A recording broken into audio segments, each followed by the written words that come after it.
Oh, Congress, it's that time again. We've been seeing, and now we're saying, just like we promised to continue to do. Let's see where to start this week. How about the fact that for the first time in our memory, Russia looks like a country with more liberty than our great America? For the first time in American memory, the Russian president displays more common sense and decency than any single one of you, sitting in Congress doing nothing but fattening your purses with bribes and paybacks, passing atrocious laws you don't read, and then making sure they don't apply to you. On February 4th, 2013, Vladimir Putin, the Russian president, he's the real one, by the way, not a foreign imposter placed in Russia's capital by George Soros and company, addressed the Duma, Russian parliament, and gave a speech about the tensions with minorities in Russia. Quote, "In Russia, live Russian. Any minority from anywhere, if it wants to live in Russia, to work and eat in Russia, should speak Russian and should respect the Russian laws. If they prefer Sharia law, then we advise them to go to those places where that's the state law. Russia does not need minorities. Minorities need Russia, and we will not grant them special privileges or try to change our laws to fit their desires, no matter how loud they yell discrimination. We better learn from the suicides of America, England, Holland, and France if we are to survive as a nation. The Russian customs and traditions are not compatible with the lack of culture or the primitive ways of most minorities. When this honorable legislative body thinks of creating new laws, it should have in mind the national interest first, observing that the minorities are not Russians," unquote. The politicians in the Duma gave Putin a standing ovation for 5 minutes. It would seem that unlike the United States Congress, Supreme Court, and this dismal circus we're calling the Obama administration, Mr. Putin understands what it means to protect and serve his people. You people, on the other hand, are quite busy serving another master, aren't you? Last week, a document circulated the internet virally. A document which was a letter originating from UNODA, United Nations Office for Disarmament Affairs, to the Disarmament Commission Civilian Weapons Confiscation Study Group, dated at the top August 5th, 2013. Just in case some of you can't read, and we suspect, given the common statement among you, that you pass bills to find out what's in them instead of reading them, that may be the case. We will read it out loud here. That may also be quite helpful to the blind Americans who are listening to this video. For those who can't read or hear, pictures convey 1,000 words. But for those who can't see, audible words mean everything. Oh yeah, words mean everything anyway, don't they? Words like the following. Disarmament Commission Civilian Weapons Confiscation Study Group, New York, 29 through 31, July 2013.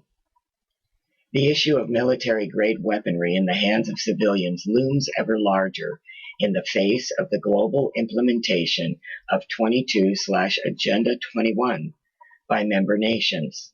In particular, the United States of America has an estimated 500 million weapons in the hands of its civilian population. This is not just a static problem, it is a massive dynamic problem for the process of confiscation, as there will be those who refuse to surrender their firearms. The conclusion of discussions by the CWCSG led to the adoption of a proposed agenda to begin the process for introducing to member nations a framework by which they can begin codification of national laws to disarm civilians within their borders through a graduated process. Within the discussion framework, we have identified several problem areas that must be addressed. They are: 1. Classification of military-grade weapons to be made illegal for possession. 2. Creation of programs to provide reasonable compensation for voluntary surrender of said arms. 3. Codification of laws to begin the restricting and strict licensing of concealable firearms. 4. Codification of laws to begin the restricting and strict licensing of hunting-grade firearms. 5. Codification of laws to restrict the sale of and possession of ammunition and components to manufacture ammunition. 6. Finally, codification of laws to completely make all firearms illegal to own, possess, or use outside of military and law enforcement usage. 7. Creation of a United Nations Police Task Force with the specific mission of assisting member nations with the collection of weaponry from civilian hands. The CWCSG will submit its findings and final recommendations once we have created the codification framework for member nations for a full review by the Office of the Secretary General. Of course, the UN denies that UNOTA issued this letter, as is to be expected, since even our own American presidents have set an accepted precedent when caught with their pants down around their ankles and their hands on various and sundry honeypots. The immediate claim that "I have done nothing wrong, nothing to see here, move along," has worked. Not anymore. Even if, by some remote possibility, that the letter is not genuine, its contents are. One only needs to read the Agenda 21 document, which is based entirely on socialist control mechanisms, to know that global disarmament and the rendering of every single civilian individual throughout the world to a defenseless state is paramount to its completion. It also outlines some other objectives, such as an end to national sovereignty, the abolition of private property, the restructure of the family unit, absolute restrictions on mobility and opportunity, the concentration of humans into human settlement zones, as is indicated quite clearly on the map proposed for the agenda in America. The list goes on. So while America was sleeping, their president, the original American Nazi, George H.W. Bush, sold them to the global elite.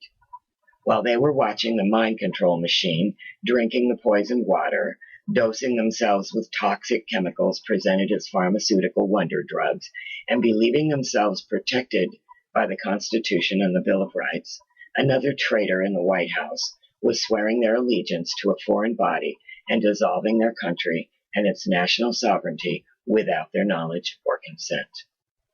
The people didn't have a clue what this criminal was actually doing, but those of you in Congress did. You knew then, and you know now. Agenda 21, though, is nothing more than the end game, the final solution to a plan older than most living Americans. Congress has been very busy deconstructing this nation for just about 100 years now. There are many other documents finally available for public perusal, which outline the intention to disarm the American people. Let's look at a few of them.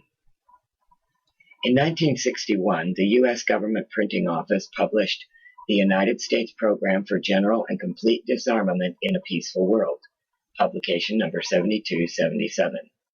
In that document, very clear statements are made, such as, first, there must be immediate disarmament action. All disarmament obligations must be subject to effective international controls. Adequate peacekeeping machinery must be established. This can only be achieved through the progressive strengthening of international institutions under the United Nations and by creating a United Nations peace force to enforce the peace as the disarmament process proceeds.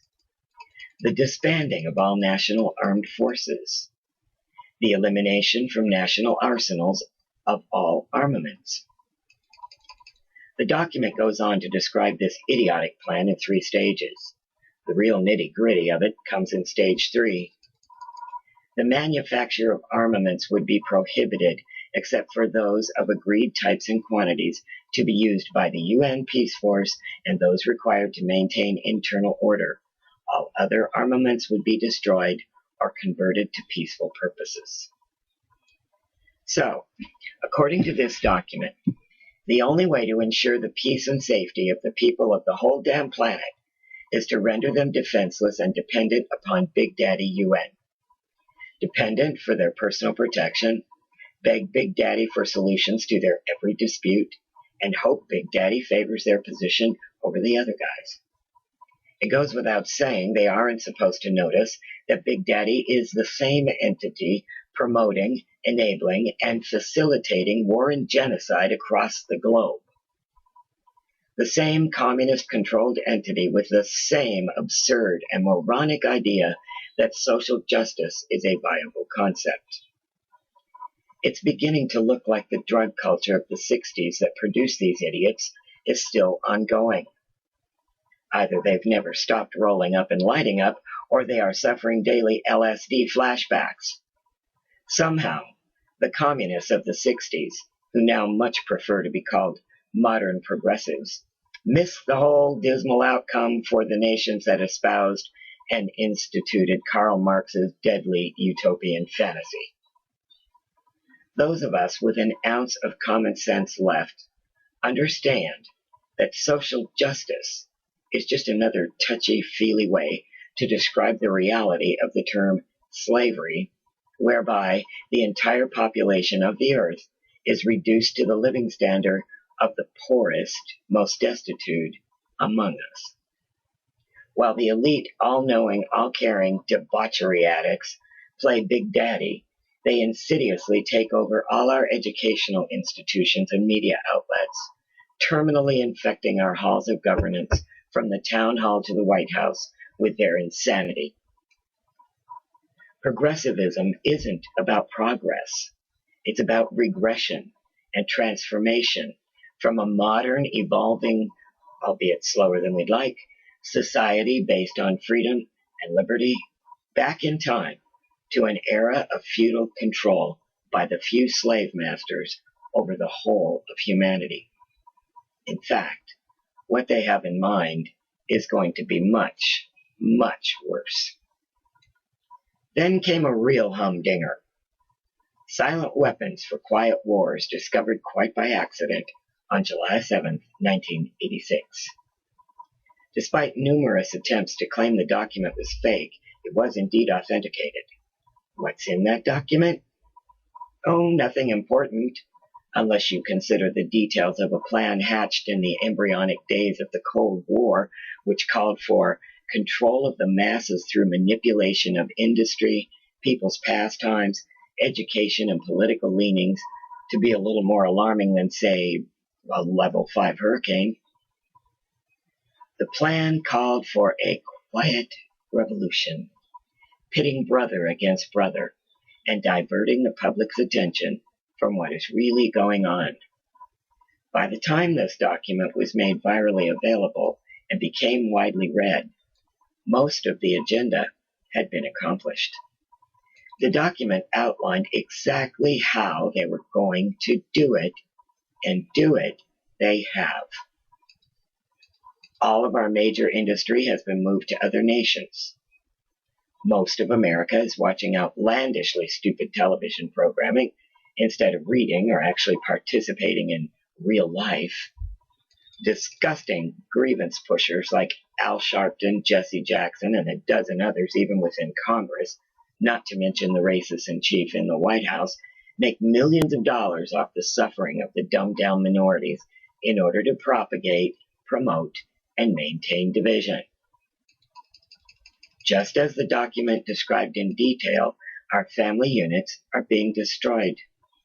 Mommy has to work just to put food on the table, while Daddy either never makes an appearance or is now wearing the lace thongs and wonder bras. The children are not only indoctrinated by a constant barrage of revolting and morally bankrupt values under the guise of federal programs like Common Core, but are forcefully controlled with psychotropic drugs to ensure their unwavering robotic performance and attention to the mind control in the classroom. But the classroom isn't enough. Now they're being chipped to ensure that the control mechanisms operate 24 hours a day. Babies are murdered routinely by so-called humanitarian doctors and medical hacks under the guise of Planned Parenthood. The details of selective parenting and government child rearing are also laid out quite well in the document. Americans now think that they cannot survive without a massive Big Brother babysitter telling them when to visit the toilet, and are rapidly becoming exactly what the twisted elites say they are, useless eaters. From food stamps to Obama phones, they line up to get their doggy treats for doing nothing more than rolling over and playing dead. Our sons and daughters in the military are being taught that our founders and colonial ancestors were terrorists, racists, and mass murderers, in order to convince them that declaring their homeland to be a battleground and their families the enemy is justified, in the hopes that they won't question their orders when told to assault their own or somebody else's grandmother who has somehow escaped the mass hypnosis and is standing her ground for her God-given rights. That brings us to another document. Air War College, Command and Control of Military Forces in the Homeland, 2008. This one's a gem. It outlines how to achieve through deceit and trickery under the pretext of proper response and capability in times of natural disasters. They will militarize all current law enforcement, national and state guards, sheriffs, local police, to create the perfect police state. Unfortunately, that one has been underway for a long, long time. From the moment the decision was made in 1947 to launch the biggest cover-up in history, the writing was on the wall. Too bad we didn't listen when Presidents Eisenhower and Kennedy tried to warn us. Now we have Neanderthal thugs in police officer uniforms, now there's an oxymoron, murdering old men and children, aiding in the mass theft of private property, shredding the Constitution and Bill of Rights, and slobbering at the feet of their masters, hoping for a pat on the head and a new drone. Oh goodness, let's not forget this one. Army. W10-35. The Civilian Inmate Labor Program, issued by Headquarters Department of the Army, Washington, D.C., January 14, 2005. This one just sends a tingle up our legs when we think how tenderly our government and military plan to take care of us. They tell us right off the bat what their real purpose is in this lovely global plan for social justice. Provides Army policy and guidance for establishing civilian inmate labor programs and civilian prison camps on Army installations. Discusses sources of federal and state civilian inmate labor. This regulation applies to the active Army National Guard of the United States and the U.S. Army Reserve, unless otherwise stated. Even if this one is in reference to current federal, state, and local prisoners at this time, it sure goes a long way toward explaining why America has the largest prison population in the world, made up mostly of nonviolent, victimless crime. Now, we all know these prisons are actually privately owned corporations, trading the prisoners on the open market as securitized assets, just like the mortgage-backed toxic derivatives, but that's another whole video, isn't it? This document also shows us exactly where the idea of the FEMA prison camps came from, why they are currently being staffed, stocked, and made ready for the next government-planned disaster or fake war. We aren't stupid, Congress. In fact, most of us are a good deal brighter than any of you, which is why we are your bosses and you are our servants. We recognize crematorium smokestacks, triple fencing, and razor wire, angled in rather than out, are all designed to ensure that those who enter do not leave. If you think that the silly actions performed by your thugs in Boston, New Orleans, or other places, shown on all the news stations, is how the real deal is going to go down, you are in for a major shock. We know, and we aren't going. You can leave those shackled rail cars and all those buses parked right where they are. Gee, where have we seen this plan before? Oh, yes. It was 1930s Hitler's Germany. Of course, before that sawed-off little maniac could march millions of people onto his trains and to his forced labor and death camps, he had to do what? That's right, disarm them. Only disarmed and helpless people willingly board the bus to the slaughter. The people of Germany may have been stupid, or just naive, who knows? But we can tell you we're not. Keep those FEMA camps operational, though, because we're going to need a place to put all of you while we arrange for that which you do not deserve, but as principled Americans we must provide: due process of law and a fair trial by a jury of your peers, if you have any. Just a side note, we aren't missing the irony of the fact that this whole plan actually got hatched simultaneously with Hitler and his genocide. It really all began in the 30s with technocracy. Some of you might be too young to even know about that one. Still trying to deny what you're up to, Congress? Really? Well, let's move on with the documents then, shall we? FM 3-39.40 Internment and Resettlement Operations, February 2010. Headquarters, Department of the Army. This one has a nice ring to it, doesn't it? We mustn't miss the destruction notice on the bottom of the cover page. Destroy by any method that will prevent disclosure of contents or reconstruction of the document. God forbid this should end up in the hands of the people, right? Once again, a picture paints 1,000 words. Here is the structure of the plan. Nice little abbreviations there. What is that one on the left? CIs? Grouped with enemy combatants? We already know you have declared all patriots and wide-awake Americans to be your enemies. Okay. CIs are civilian internees, of course. That makes perfect sense. Now we see the ongoing purpose of the earlier documents outlining the detention of we the people when we finally get wise to criminal actions of who? You. Then you move on to the EPWs, and who are they? Oh, just the usual good American patriot, like members of the armed forces who didn't succumb to the indoctrination and brainwashing, members of all militias, state and local, Tea Party members or others who belong to any organization still holding a firm belief in God and country, anybody openly carrying a firearm, never mind, they have every right in the world to do so, anybody carrying a sign you don't like, and we really love this one. Members of regular armed forces operations who profess allegiance to a government or an authority not recognized by the detaining power. Detaining power? Just who in the hell do you think you are, and who died and put you in charge of a single one of us?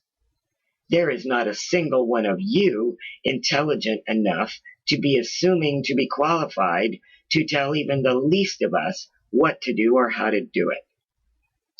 This great nation was designed for the federal level to be on the bottom, never on the top. Only God has authority over the people. End of story. You are on the bottom of the totem pole, and rightly so. Thomas Jefferson was a brilliant man who made many a brilliant statement, but he never made a statement more accurate and blatantly obvious than this one. When government fears its people, you have liberty. When the people fear their government, you have tyranny. It's more than obvious you fear us in the extreme, and you should, because we also paid close attention when Mr. Jefferson instructed us to throw off the yoke of tyrannical government and institute new governance from time to time in order to preserve that which has been bestowed upon all creatures, great and small, the right to life, liberty, and the pursuit of happiness. Rights are not issued by governments and cannot be taken away by any man. Government can only grant or rescind privileges, not rights. And we, the people, do know the difference, even if you think we don't. What else does the document say about EPWs? Inhabitants of an unoccupied territory who, on the approach of the enemy, spontaneously take up arms to resist the invading forces without having had time to form themselves into regular armed units, provided they carry arms openly and respect the laws and customs of war. How very interesting that you identify yourselves as the enemy of we the people in this section, and also as the invading forces. Or are you talking about the hundreds of thousands of foreign troops you already have on our soil, stupid enough to attempt to take on a massively armed civilian populace? Talking about your convenient cannon fodder there, are you? Don't miss the note at the bottom of the section of the document. We don't need much more of a hint that our so-called government views we the people as their property first and their enemy second. If there's any doubt left of the egregious and murderous purpose of Agenda 21, one need only look at the next document up for discussion. Future Strategic Issues, Future Warfare, circa 2025. The gloves are completely off in this one. This is the outline of how they intend to wage war against the people of the earth from this time forward, up to and after 2025. You sick, twisted bastards really think your transhumanism plans are going to render us all into bots, Borgs, and humans? Good luck on that one. Who are all the entities involved in this whack job plan? Wow. What a lineup, huh? You think you'll still be pushing the phony global warming scam in 2025? You think by then we are going to let you crossbreed us with animals? You people are stark raving mad if you think we're not aware and prepared to stop your insanity. It seems, according to the document, you're planning to use airborne varieties of Ebola, Lassa, etc., binary agents, genomically targeted pathogens, etc. on us between now and then. Oh, sort of like what you're claiming the Syrian government is doing, but in reality you are doing to convince us to support World War III. Forget it, guys and gals. The minority entitlement junkies will be of no use to you, and the rest of us are already aware. You'll have no trouble stirring up the Middle Eastern barbarians with promises of 72 virgins in exchange for their sorry lives, but no thanks. We don't need your virgins, and we can't think of a single one of you worth dying for. If they really want to kill each other over there, we say let them. It's obvious they'll never move out of the Dark Ages anyway, and we sure don't want their ideologies or Sharia law here. However, We are not going to put up with any more of this arming our enemies, such as you've already sanctioned and turned a blind eye to. No more bribing of the enemy like Obama has done with Morsi and the Muslim Brotherhood on our dime. It's you we're going to hold responsible.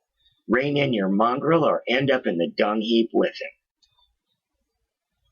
Let's scroll through some more of what is outlined in the document. Oh yeah, we've known about your smart dust, nanotags, and co-opted insects. More gallons ring a bell? For quite some time now.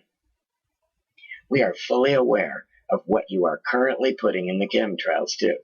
And we're aware of exactly when you, Congress, signed permission for we the people to be used as guinea pigs for biological warfare testing without our consent or knowledge. How dare you feed the American people your complete bullshit story about the Syrians and what they're doing when you have devised what you call a wholly new class of weaponry which is legal, that includes mechanized dust which bores into lung tissue and executes various pathological missions. Perhaps when we the people put you in the prison camps you meant for us, we should test your legal new weapon on you. You know, sort of like Hitler's showers. Just to make sure it works as intended. Wouldn't want any of those fingerprintless symptoms to be left out, now would we? Nice to know you've been at this since Operation Whitecoat in the 50s and 60s. How many Americans have you killed or crippled since then? Are you not aware that the assessment of the value of humans applies to you too? Do you think your bodies are any different than ours, or that we aren't going to see to it that you find out how wrong you are? You're way ahead of schedule with the CNN syndrome, aren't you? Capture, torture Americans in living color on prime time. Does Ambassador Stevens and Benghazi come to mind? Terror attacks within. You've really overdone that one. 9/11, Boston, plus all the fakery involving so-called domestic terrorists like Waco, Oklahoma City, Aurora, Colorado, Sandy Hook, and on and on.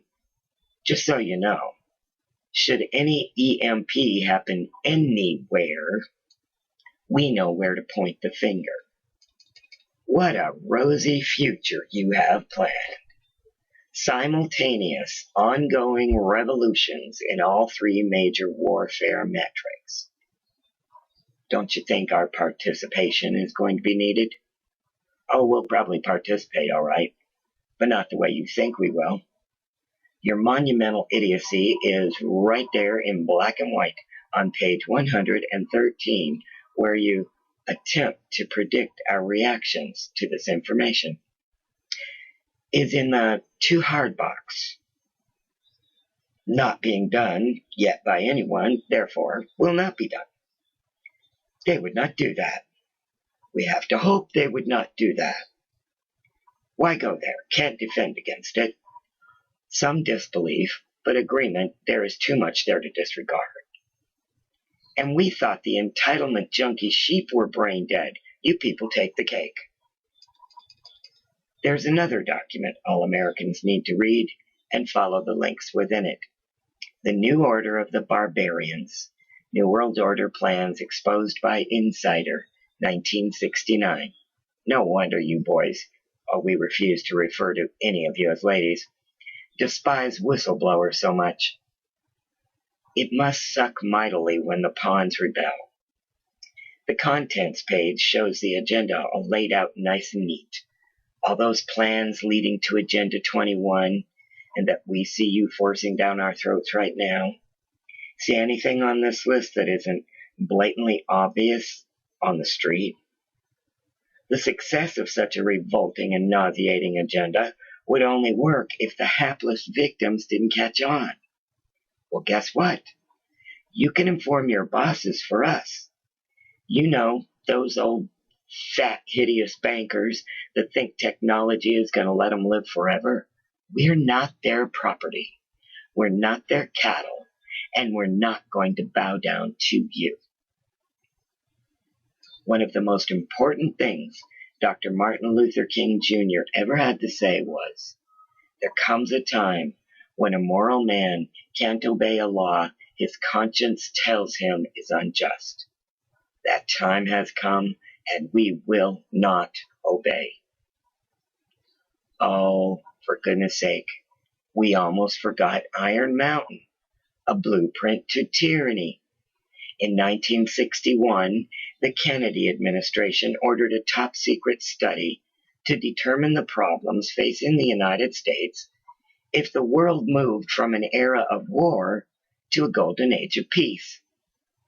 The study group consisted of 15 so-called academics, and the first and last meetings were held at an underground nuclear survival retreat called Iron Mountain. The study was concluded in 1966. By then, President Lyndon Johnson, one of the chief players in the murder of John F. Kennedy, gave the order that the report was never to be released. Fortunately for us, even back then, there were men of conscience involved, and one of them released it under the name John Doe. Yep, a good old-fashioned whistleblower. Naturally, the imposter American government tried to dismiss it as a hoax after its publishing, but looking back today at the contents of that report, its authenticity is undeniable. This is a very deep look into the empty soul of the New World Order. Iron Mountain is the covert agenda to bring the world and America under the control of the United Nations. All of the conclusions reached are now being implemented upon the American people, many of them entirely oblivious as to what is happening and why. For all Americans who are not yet aware of the contents of this outline of evil and murderous intent, we recommend a documentary available on YouTube, Iron Mountain, Blueprint to Tyranny. Don't think we buy the, "oh, you can't avoid it because the Bible says so" either. We know how the plan works to follow the Bible and make it look like biblical prophecy we can't avoid. Don't move. Do you empty gene pool refugees really think we don't know you always create the problem and the solution? The bad guy and the good guy? The world of war and the so-called Golden Age movement? Those drugs you're on must be world-class hallucinogens if you think we don't know that both roads lead to hell and we'll just buy your savior story. We now see all those uniforms as equal. They're all the enemy in the war you have declared against we the people, and we will act accordingly. All your artificial intelligence plans, NSA spying, microchipping thuggery is for naught because you failed to recognize the one truth about us. We are the human species, and there is no amount of computer data which will ever allow you to accurately anticipate the outcome and consequences of an all-out attack on the human spirit. We'll give you credit for recognizing in Silent Weapons document that women were the greatest threat because they're mothers and therefore totally unpredictable. But that's where you screwed up. Your plans were cooked up by men. And even if you'd been able to fathom the depths of the female mind, you would still have failed because you shortchanged the men as well in your assumption that you could bribe your way or frighten your way to totalitarian world control and hold it.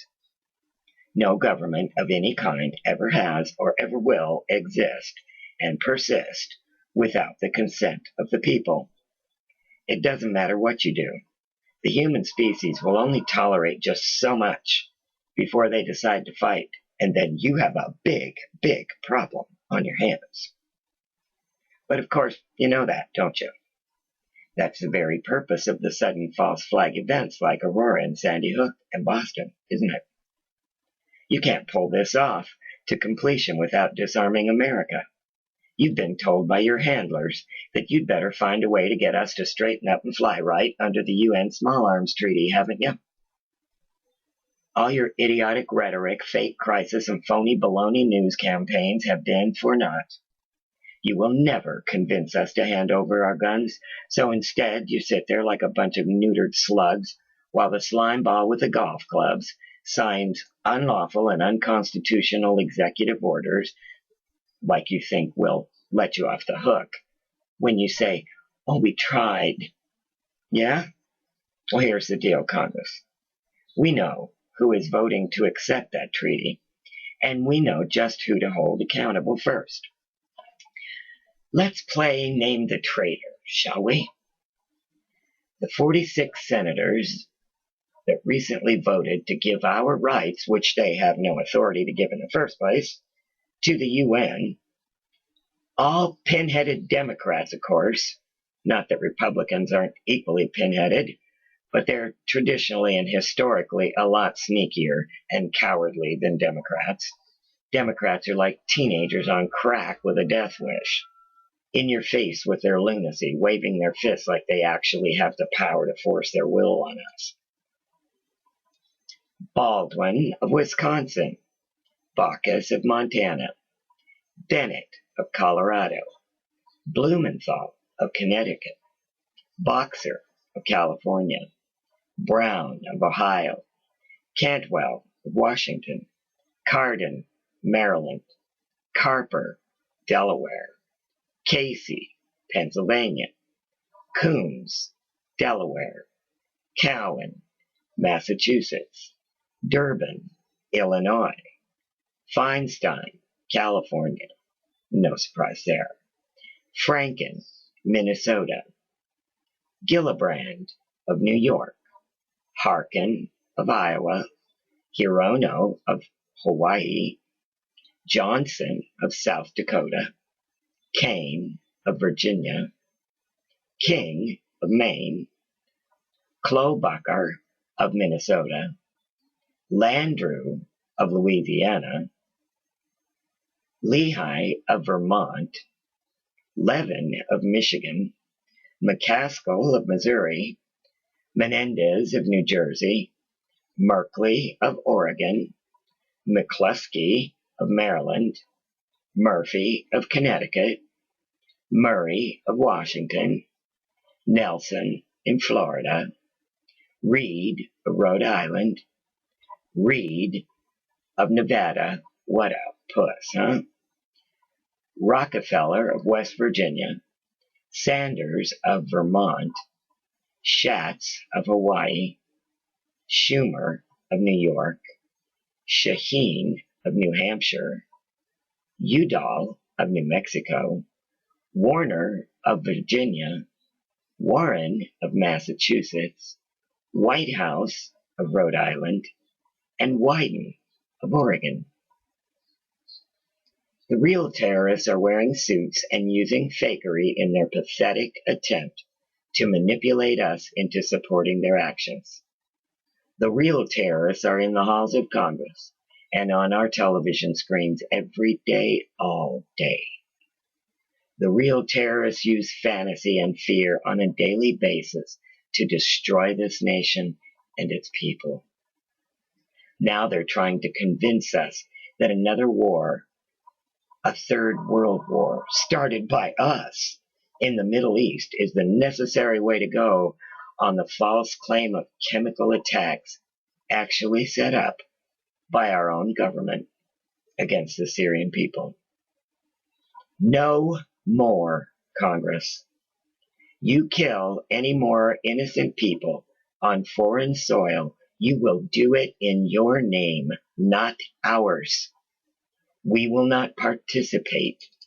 We will shout to the rooftops who the aggressors are and who those foreign nations should hunt down like mad dogs and hold accountable. Count on it. That's all for now, Congress. Until next time. We have a whole lot more seeing and saying to do. Your individual crimes should be interesting to us explore in a video, don't you think? Which one of you shall we start with? See you next time. And until then, don't forget, we are the answer. Oops. Just a little PS for the people. We know about the planned bail-in already in place for the next big bank collapse. Thanks for the heads up in Greece. Everybody should remove their money, all their money, from the big banks yesterday.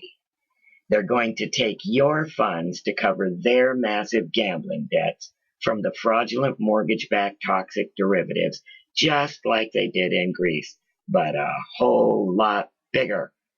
You will pay for their crimes, and you will suffer for their greed. You've been warned. Take your money from them now, or lose it to them later.